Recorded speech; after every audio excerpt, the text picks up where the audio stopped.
History remembers him as the Pirate King, the man who conquered the Grand Line, the man who possessed the greatest treasure in history, the man whose final words changed the world. But what if I told you, Roger never became king because he wanted riches? What if the greatest pirate who ever lived wasn't searching for treasure at all? Because before he became a legend, Gol D Roger was simply a man chasing freedom.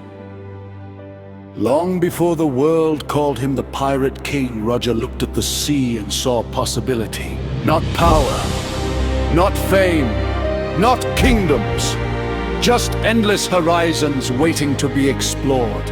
He laughed louder than anyone, fought harder than anyone, and dreamed bigger than anyone. He wasn't interested in ruling people. He wasn't interested in sitting on a throne. He wanted something much simpler. He wanted to be the freest man on the sea. And perhaps that is why he gathered people instead of followers. He found Rayleigh, not as a servant, but as a friend. He sailed with Scapa Gaben. He laughed with Whitebeard. He shared sake with men who could have been enemies. Because Roger understood something many powerful men never learn. The greatest treasure in life isn't gold. It's the people you laugh with along the journey, but behind that smile. Time was running out. While the world feared his strength, his body was slowly betraying him. A disease no sword could cut, no hockey could conquer, no victory could overcome. Roger was dying, and he knew it, which meant his dream had a deadline.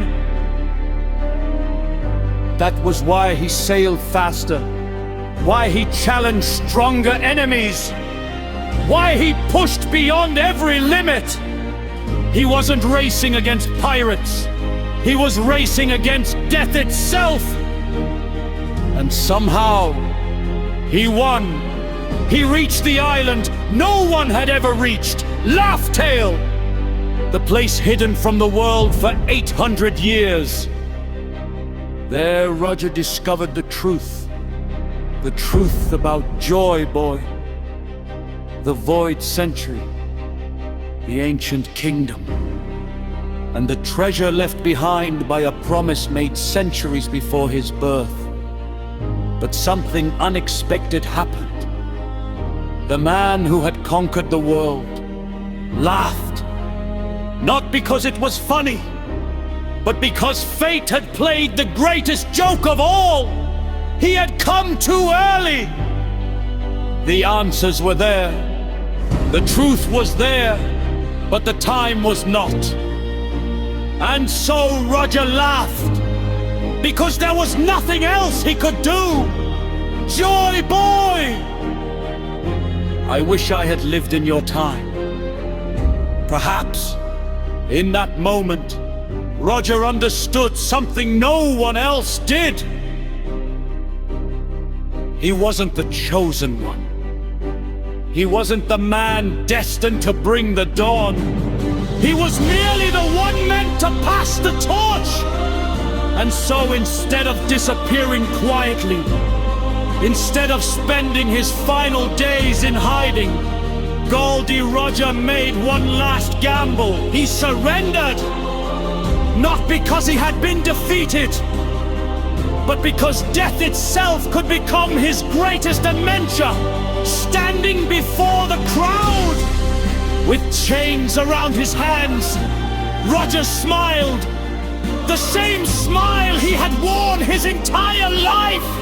And with a few words, he changed history forever. Not with power, not with violence, not with conquest, but with hope. My treasure, if you want it, you can have it. Search for it. I left everything in that place. And just like that, the world exploded into a new era. Millions sailed into the unknown. Dreams were born. Legends rose. And somewhere, a boy with a straw hat inherited the same impossible dream. Perhaps Roger knew. Perhaps he had always known that he wasn't meant to finish the story. He was only meant to begin it. And that may be the greatest secret of the Pirate King. Because Gol D Roger didn't leave behind gold. He left behind a dream. And even now, as waves crash against distant shores, and pirates chase the horizon, the man who laughed at the end of the world still sails.